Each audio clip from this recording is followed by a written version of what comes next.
everybody. Good morning.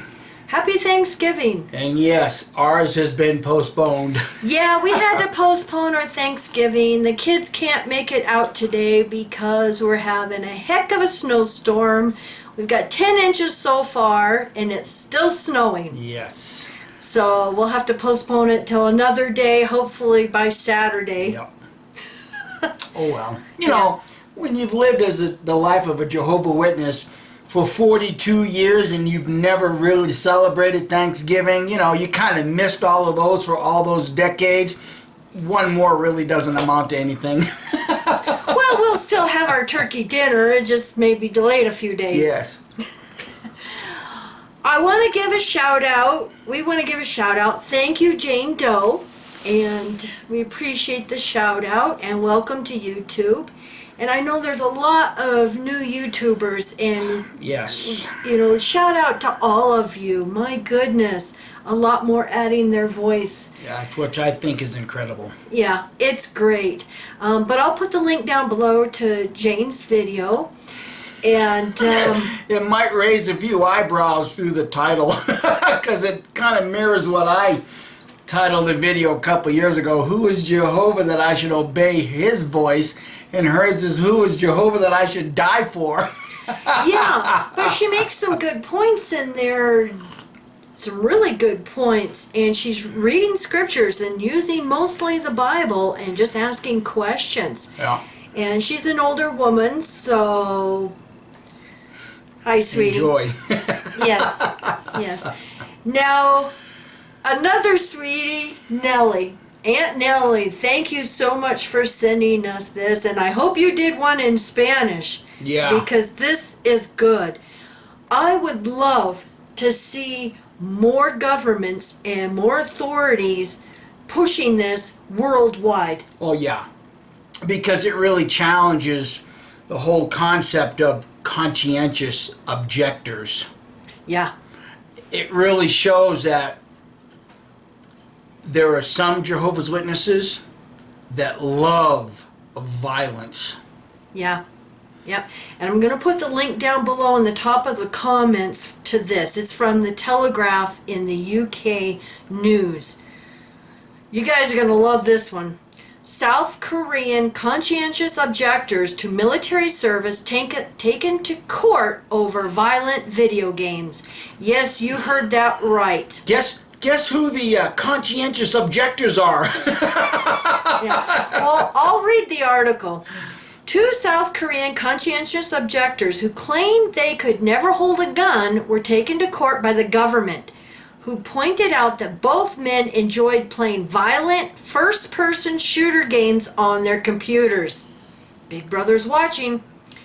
Prosecutors representing the South Korean government said the computer records of the two men, identified in court only by their family names, Kim and Kwon, showed they had accessed games such as Sudden Attack, in which players are required to kill on-screen enemies with guns and other weapons.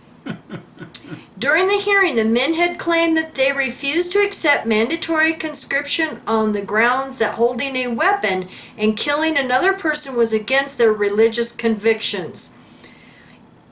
In its case against the two men, aged 23 and 24, the prosecution argued that their record of online wargaming meant that they could not be considered true conscientious objectors, the Korean Times reported. Busted, Jehovah's Witnesses. That's right.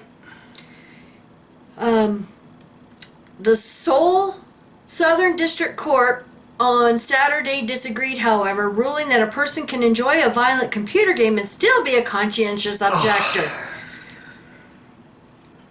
The court added... No. You know what that amounts to? But that's different. Yeah. You hang around Jehovah's Witnesses a lot, and that's going to become a very familiar phrase. But that's different. You can play violent games, but you can't take a gun and really kill somebody. That's different. It's no different than you shunning your Jehovah's Witness families. Yeah. Yep. The court added that Kim and Kwon, both Jehovah's Witnesses, could therefore legitimately refuse to serve in the military on the grounds of their religious beliefs.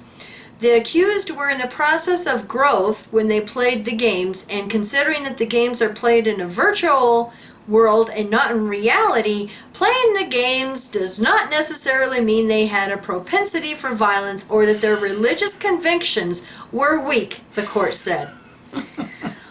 Under South Korean law, all able-bodied men must serve around 2 years in the armed forces, although the Supreme Court ruled in November of last year that forcing an individual who claimed that carrying a weapon was against their religious beliefs to join the military was a contravention of the Constitution. Since the Korean War of 1950 to 1953, about 19,000 conscientious objectors have been arrested and served prison sentences of up to 18 months for their beliefs. As a result of the court's ruling, all those still serving time were released. The government has found alternative compulsory employment for those who refuse to serve in the forces, with many working in prisons for 36 months, significantly longer than the amount of time they would be required to be in the military. Moon Jae-in, the president of South Korea, has said that he is aiming to abolish conscription and move to a professional army of volunteers. So it's interesting, that the court lets them off, but it does raise some questions now. Well, though. it does. I mean, if you're a Jehovah's Witness and you're supposed to love righteousness, uprightness, you're supposed to hate violence, and why are you playing violent? Oh, that's different. Well, look at when Shiloh was growing up. I mean, my goodness. Every kid in the Kingdom Hall was playing violent video games. And how many times from the platform did they tell them, don't play violent video games? Well, it's just a matter of time before something like this really bites Watchtower back in the ass now. Yeah, especially some of these countries where they monitor everything you're doing on the internet. Yep. All I gotta do is just sit and laugh at the irony. Yeah. We're a peaceful people. See, we want to go knocking on the door, say, hey, have you heard the good news of the kingdom? No, God's kingdom is going to do away with all violence on earth, while they're sitting in their living room killing make-believe people. Oh, wait a minute. But that's how Jehovah's Witnesses think.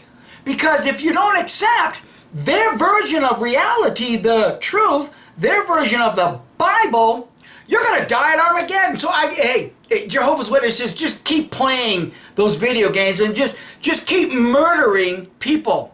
Because you've already done it here, and now you're doing it in the virtual reality room. Yeah, yeah. They just don't get it, do they? They don't get it. Yeah, exactly.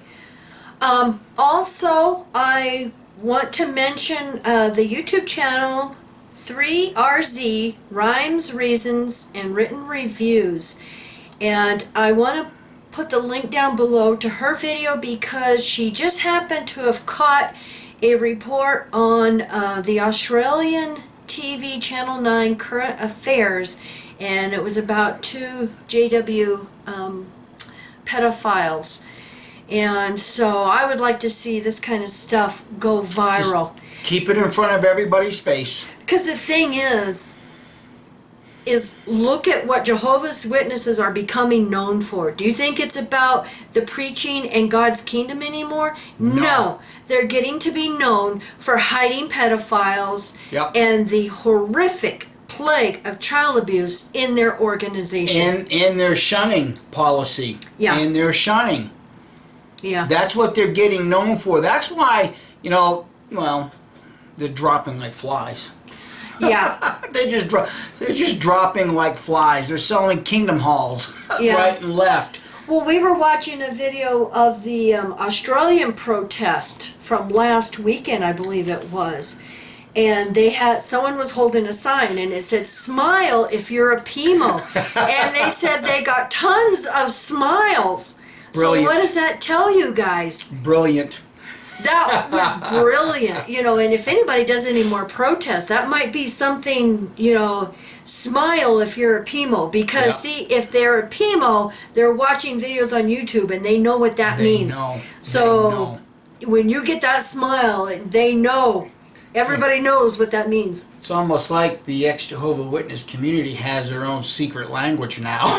You know, we got We do. emos and We have the sacred secret, don't we? The Or Watchtower mystery secret. Babble Crap Society, knuckleheads, you know, the 8 governing idiots. Yeah. We've got our own theocratic language now. Yeah, exactly. Now I was contacted by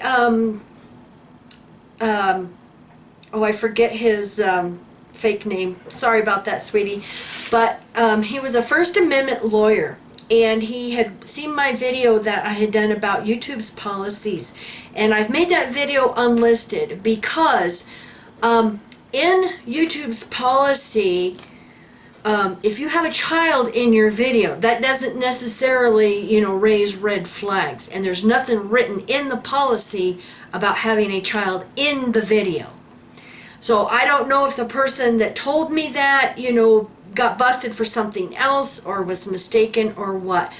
But it's only the settings on your channel, whether it's directed at a child or not, the content of it. So if you just put, you know, that your YouTube channel is not directed towards children, you shouldn't have any problems.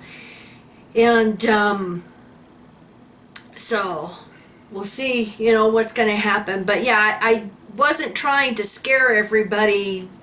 I was just informing everybody, you know, that those settings in your channel have to be, you can also do it per video, you know, with the new upload they've got, because a thing comes up and with each individual video you're uploading, whether, you know, it's for children, the content is for children or not, because it has to do with the ads directed at children that they're going to play on those that monetize their channel. Mm-hmm. So anyway, thank you so much, everybody, for everything, and we appreciate the love and support so much, and you guys know we love you. And welcome to all our new subscribers. Yes. We've gotten quite a few the past couple of weeks. My goodness. So welcome to all the new subscribers, and hi to all the old subscribers, and thank you for watching. And have a happy Thanksgiving. Yes. Bye.